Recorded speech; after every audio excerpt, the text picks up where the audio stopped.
हे काय मजाक मजाक मध्ये दिली प्रथम न माझ्या कानपटीत. Welcome to my mini vlog. So आजच्या मिनी व्लॉगची सुरुवात झाली होती रेबीजचं इंजेक्शन घ्यायला जाण्यापासून.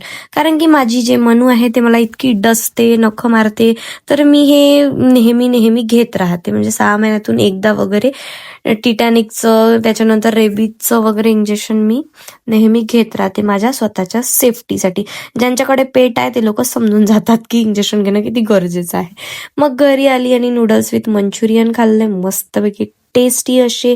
त्यानंतर मला जायचं होतं शूटवर, तर सर्वात पहिले बँकेमधलं काम करून घेतलं आणि शूटसाठी मी अशी रेडी झाली होती. तर शूटसाठी मला प्रथमनी बोलावलं होतं, म्हणे काहीतरी सॉन्ग आपण शूट करू. ते आपलं ऑलरेडी इंस्टाग्रामवर टाकलेलं आहे, तुम्ही बघून घ्याल प्रथमच्या आयडी मध्ये आणि माझ्या आयडी मध्ये, दोघांच्या पण दिसेल.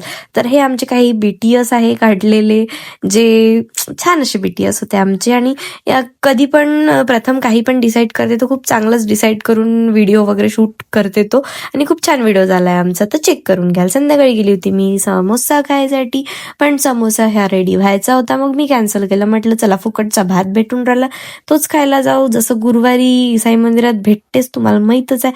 पण माझी किस्मत इतकी पांडू आहे की तिथं भातच नव्हता. मग काय दुरूनच आपले दर्शन केले, तसं काही आपलं बनत नाही साईबाबा सोबत. म्हणलं चला आलोच आहे तर लोकांसाठी दर्शन करून घ्या. दर्शन करून घेतलं आणि 20 रुपयाचा कोण घेतला होता खायसाठी. आणि इकडे बघा किती गर्दी होती बाई लोकांची, गरम गरम खातात लोक मस्त रात्रीचे. मग गाडीलाही भूक लागली होती, तर गाडीतही मस्त पेट्रोल भरून टाकलं होतं, टांकी फुल केली होती. घरी आली तर मनू साहेबा बघू शकता कशी बसली होती. मला हिचा इतका राग येता नाही, मला इतक्यात इतकी डसून राहिली आहे ना, भयंकर. मग पापड बिपड तळून घेतले, जेवणाची तयारी करायची होती, सगळं इकडे रेडी करून ठेवलं होतं मी आणि मम्मी दोघींनी पण. मग काय इकडे मॅडम पहा कशा वाट पाहत होत्या की आम्ही जेवायला कधी बसतो आणि हिला कधी देतो. पोट भरून असं जेवण करून घेतलं आम्ही दोघींनी. जेवणामध्ये मस्तपैकी चुनवड्याची भाजी, छान अशी खिचडी, मस्त पोळी, सॅलड वगैरे. मग आम्ही दोघींना मस्तपैकी टेस्टी असं जेवण करून घेतलं. आणि घराजवळच्या मंदिरामध्ये भजन चालू होतं, तिथे गेली होती मी, माझ्यासोबत होती मी आणि तिच्या 2 मस्तपैकी आत्या. तर मी दर्शन वगैरे केलं. सो आजचा व्लॉग तुम्हाला कसा वाटला नक्की कमेंट करून सांगा.